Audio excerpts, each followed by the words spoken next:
Hey, what's good everybody? It's your boy, Seethruthescript here, back with another video, and today we're gonna dive into the suspicious journey of the Harlem native and face of the ASAP mob, A$AP Rocky. But to fully understand his rapid rise to fame, we need to understand how the journey began. The story goes, sometime in the year 2006, on the streets of Harlem, New York, was a young Steven Rodriguez, better known as A$AP Yams, and Jabari Shelton, better known as A$AP Bari. The two men were chilling at a Wendy's in Soho, and while posted up, they began pondering names for the rap collective they planned to form.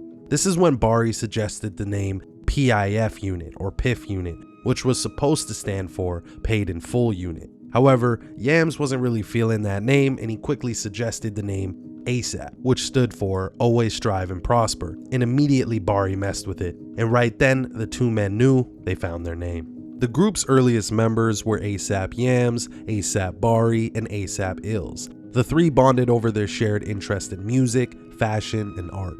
At some point in 2007, A$AP Bari introduced A$AP Yams to a man by the name of Rakim Mayers, better known to the world as A$AP Rocky. Rocky and Yams got along pretty quickly, and at that point, Rocky became a member of the group. Not too long after, the four-man collective expanded, recruiting a bunch of different members with a diverse set of skills from producers, video directors, designers, and of course rappers. Some of the earliest members carrying the A$AP moniker were A$AP Ferg, A$AP 12y, A$AP Nast, A$AP J Scott, A$AP Ant, A$AP Lou, and A$AP Ty Beats. While making their moves in the local New York music scene, A$AP Rocky helped to get the group some serious recognition with his track Purple Swag, released on July 5th of 2011, which was accompanied by some pretty captivating visuals. The song was different compared to what you would expect to hear from a New York-based artist, as Rocky rapped over an A$AP Ty Beats production,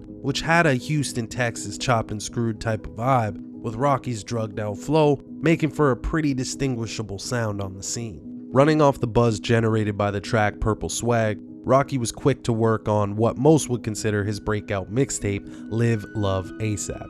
During that time, Rocky managed to even get a record deal. It said Rocky signed a deal with Sony RCA subdivision, Polo Grounds Music, for a head-spinning $3 million sum, and according to the rapper himself, $1.7 million was for his solo career, while the remaining $1.3 million was to fund the group label A$AP Worldwide. And just 2 months after A$AP Rocky released the hit Purple Swag, he followed that up with what would end up being his single off his official debut mixtape, Live, Love, A$AP, and that song was called Peso. Again, Rocky was delivering his unique flow, accompanied by a not so traditional New York beat produced by A$AP Ty Beats, and this song really blew Rocky and the crew up even more, quickly making Rocky the face of the group. After releasing Live, Love, A$AP on October 31st of 2011, Rocky continued into the new year to drop some more visuals for the project, and one in particular that sparked my interest to make this video after watching it the other day was the song What's Up, which is track number 4 on the mixtape. The video released through Vice Media's side channel Noisy on January 20th of 2012, and while the beat was pretty majestic, the song itself was your typical rap track, with Rocky going on about getting money, hoes, and drugs. But the visuals for the track really threw me off and gave me that eerie feeling I got when I first saw the video back when I was just 16 years old, with a lot less knowledge, but enough to know that A$AP was on some weird satanic Hollywood shit. So let's just quickly take a look at a few of the scenes. In the video, the A$AP mob is seen standing in a semicircle, flipping through pages of a book most likely meant to resemble the Satanic Bible.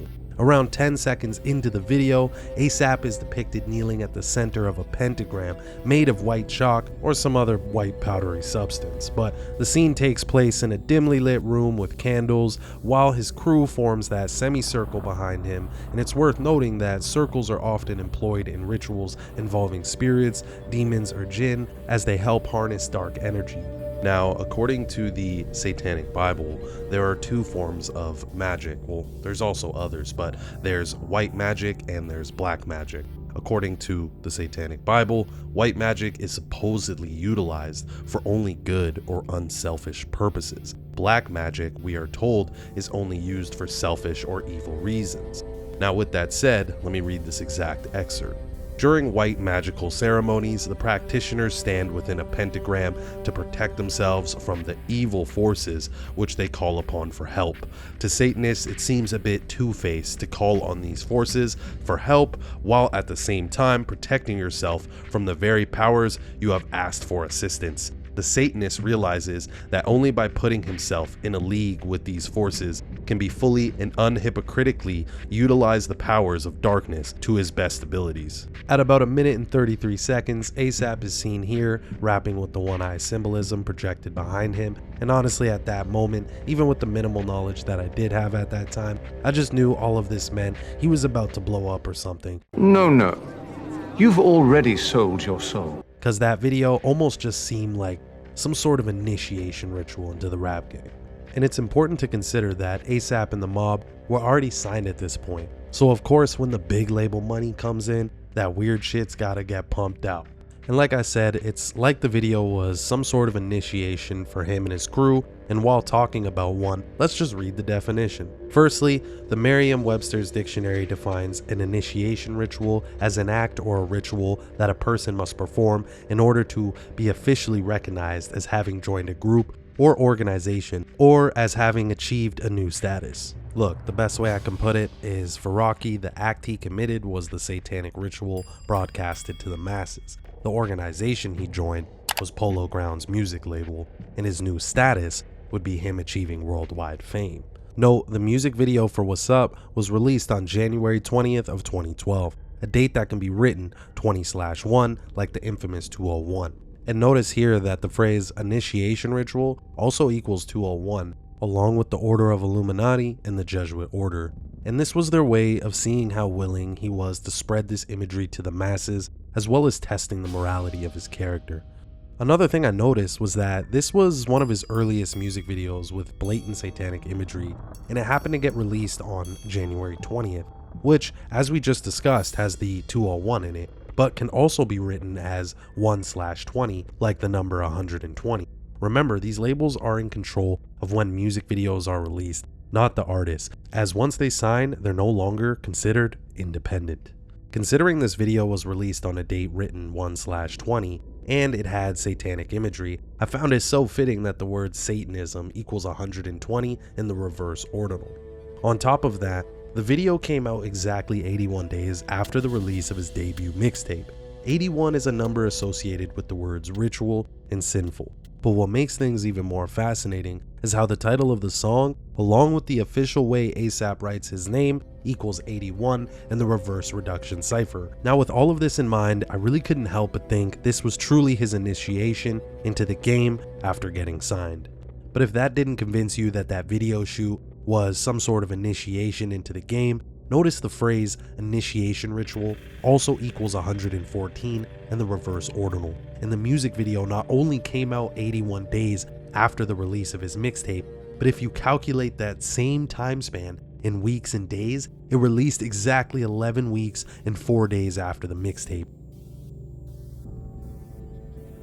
In 2012, the ASAP Mob had a collab with West Coast clothing brand Black Scale, whose co-founder goes by the name of Michael Yabut, or the nickname Mega. The brand Black Scale was already known for their edgy designs, inverted characters, and occult imagery, and when they brought the ASAP Mob collection out, they didn't skimp out on the occult imagery by any means, and ASAP and the crew had no problem rocking this stuff when the money is involved. Here's a picture of the co-founder of Black Scale, and as you can see, the man himself has a pentagram tattooed on his hand. And from there, things started to make a lot of sense when you understand where he's actually from. Michael Yabut started the brand along with a few others in San Francisco, California, the birthplace of the Church of Satan, on April 30th of 1966. This is worth noting as that date was the 120th day of the year, and if you remember earlier, we already pointed out that the word Satanism equals 120, but what are the odds Michael Yabut's name holds the value of 120 in the ordinal cipher, so it's quite fitting for him to have a brand with such imagery. But let's take a look at a few of these releases from the ASAP Mob and the Black Scale collab.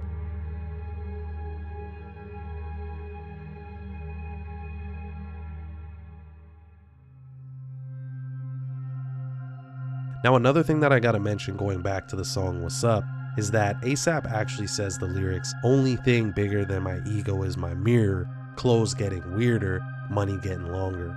So it seems like he may have been implying that as he delves deeper into the industry, the imagery he promotes becomes more unconventional, but it also brings him greater financial success. Now, sometime in 2012, ASAP and the Mob did an interview with Jazzy T at 93.7 WBLK in Buffalo, New York, where she asked him about his dark-sounding ad-libs, which then steered the conversation towards the topic of whether ASAP joined the Illuminati. So let's listen to what he had to say. I'm not gonna bring up the I word, but Chinese Illuminati? That don't bother me. Yeah. No, I mean, I wish I was Illuminati. I'd be probably a billionaire. People always talking this Illuminati stuff. Show me Illuminati. Show me the please. Like, You ready? I want to know, cause I thought that they come and they got money and all this other shit. Nigga, I had to work for everything I got so far. Ain't no Illuminati come and help me with nothing. Stop the cap. Okay. You know what I'm saying? I personally, man, I believe in God. I'm a man who fears God, and I pray to God, you know, and I don't go to church that often. I'm not gonna lie, you know, not because I'm not religious. I just don't got the time to. No disrespect. I pray to God every night. I have a relationship with God. I don't have to go to church every time. That's my Lord, and I got my relationship with Him. And wherever two or more are gathered, you know, that's where the Lord is anyway. Right? You know what I mean? But most of the time, it's just me on my knees like this. The nigga will lie. The nigga will make excuses. He will use words he don't really know. If he gets really desperate, he may start to rap or dance. So I find it funny how he says he wishes he was in the Illuminati because he'd probably be a billionaire. Fast forward to the year 2020, he is in a relationship with Rihanna, who in 2021 officially became a billionaire at the age of 33. And the news of that was reported 201 days before her 34th birthday. So is Rihanna part of the Illuminati? Now, aside from that, let's talk about some other strange moments in ASAP Rocky's ongoing career. Thank God. Yeah, I had to fight some nigga in the bathroom. No homo. We slipping on semen. What did he say? Niggas was jerking off in the bathroom, nigga. Pause. I mean, I got that nigga up out of there, all that shit. You know, this is parts of the story that I don't like. Oh, nigga, you gay. Sometime in October of 2011, shortly after signing to Polo Grounds Music, Rocky appeared on BET, and out the gate, the label had that boy on those humiliation rituals. As you could see here, he is legitimately rocking a female dress, and he tried to cover it up with a long peacoat, only to get called out by a bunch of blogs, with people way back then suspecting that it was some kind of Illuminati ritual shit. However, ASAP tried to save face by saying he was wearing an oversized t-shirt and his was long sleeve. It still really didn't do him any favors. So I guess you could say ASAP wasn't lying when he said, Clothes get weirder, money get longer, get longer, get longer, get longer, get longer.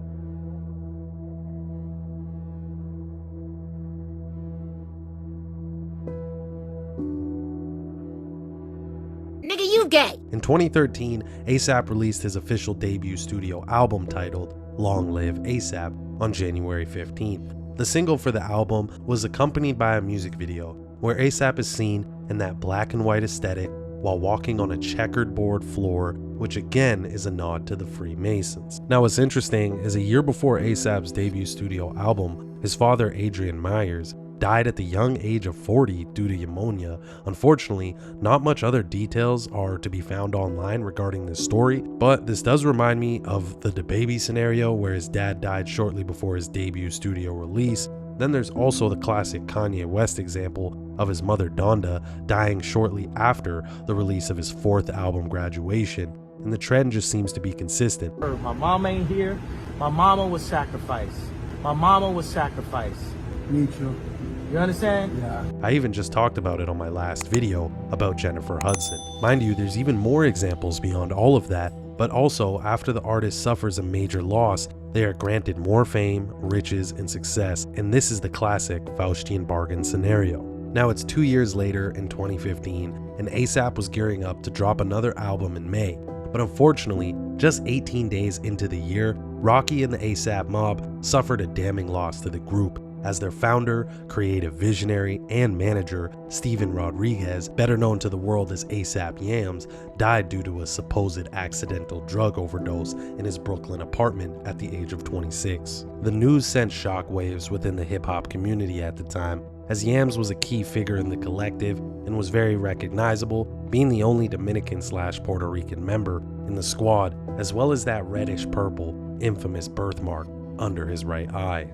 Well, there are a few things to point out about his death, first being the date he died, January 18th, a date written 1/18 like the number 118. The word death in the Latin cipher equals 118. Note, ASAP Yams spelt accordingly, remember symbols don't count, holds the value of 113. This matching with his supposed cause of death being an overdose in the same cipher.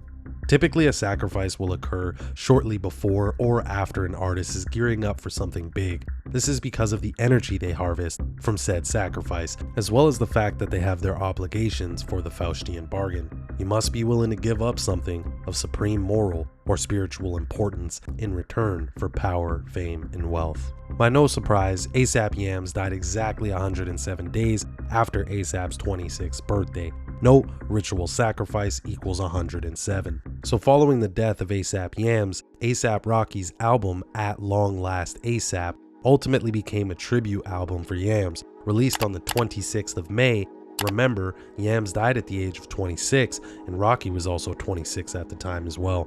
Note the album dedicated to the late ASAP Yams, released exactly 130 days before ASAP Rocky's 27th birthday. Here you can see Rocky's full name equals 130, which matches with the phrase human sacrifice, which ASAP Yams likely was for ASAP's career to continue flourishing. One of the ASAP mob members by the name of ASAP Ant did an interview with DJ Vlad where he stated, quote, "I just want to clear it up for real. It ain't no overdose. People stop saying overdose because that's not what it is. It's not an overdose. People keep talking about he overdosed off Xanax and shit like that or whatever and lean. No, that's not what happened," end quote. I mean, he would probably know more than us on the outside, and the reality is we probably won't ever know the exact cause of his death, but according to what the media reported, the numbers match accordingly. However, sometime in September of 2016, roughly a year and 8 months after the death of ASAP Yams, Rocky yet again suffered a tragic loss. This time it was another direct family member, being his sister, Erica B. Mayers. Again, similar to the death of Rocky's father, there are minimal details surrounding her death and exact cause and day of death, but some sources state she died due to an overdose, similar to the story of ASAP Yams. But hold up, let's just quickly recap that. A year before Rocky's first debut album, his father dies due to pneumonia. Then before the release of Rocky's second studio album, he loses the homie ASAP Yams. Then a little less than 2 years after his second album, he loses his sister, Erica B. Mayers. Seems like he had to give up a lot after bargaining with the devil, and it truly sounds like he's aware of it, as he even had some interesting words that he spoke in an interview with Genius back on May 30th of 2018, where he states, "I don't know, man, every time I put out an album, or every time I'm about to release an album, for some fucking strange reason, man, you know what I'm saying? I always lose somebody close to me. It was my pops, it was Yams, it was my sister, like, I always lose somebody close to me, so, you know, shit feel like, you know, some crazy shit, like jinx or some shit, without being superstitious or just paranoid. I just, you know, take a toll out of niggas to just do shit, bro." So the man himself even states that somehow, every time he gears up to release a project, he experiences a damning loss in his life, whether it's a friend or a family member, and as you noticed on the screen, his full name and human sacrifice are a 3-for-3 match with the base ciphers, and that just can't be by coincidence. But anyways, it's currently the year 2023, and the last full-length project Rocky released was titled Testing back in 2018. However, he mentioned in late 2022 that his fourth studio album he plans to release pretty much is finished and is going to be titled Don't Be Dumb. Now, there isn't an official release date for it yet, but I did find it interesting that the title of the album holds the value of 170, like the word sacrifice. And as ASAP said himself, every time he releases a project, he seems to lose someone close to him. And although he didn't lose anybody after the release of his 2018 project, at least to my knowledge, it is possible that maybe just before or shortly after the release of his upcoming 4th album that he experiences another loss in his life.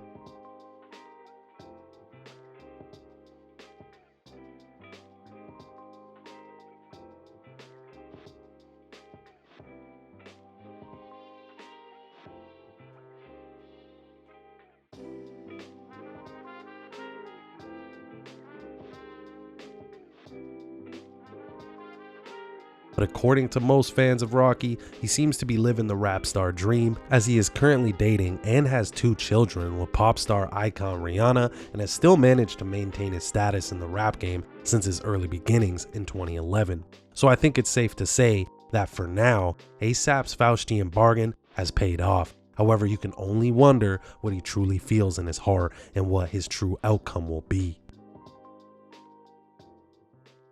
Anyways, the last thing I wanted to touch on in this video is that all the way back in 2013, ASAP Rocky had Rihanna star in a music video for the song Fashion Killers, only for them to become a couple in 2020, which goes back to something I mentioned in my video, Stop Worshipping Celebrities, which is that most of these celebrity relationships are not organic whatsoever, but rather labels orchestrate the relationship for ritualistic purposes, but also because they can profit off the hype the couples generate. So essentially what I'm getting at here is that it's very likely Rocky and Rihanna's relationship was planned well before they ever made it public. However, I think that's gonna wrap this one up, and I'm sure there's some more interesting tidbits about ASAP's career that I may have missed that were definitely suspicious, so if I did, please do your boy a favor and comment them down below.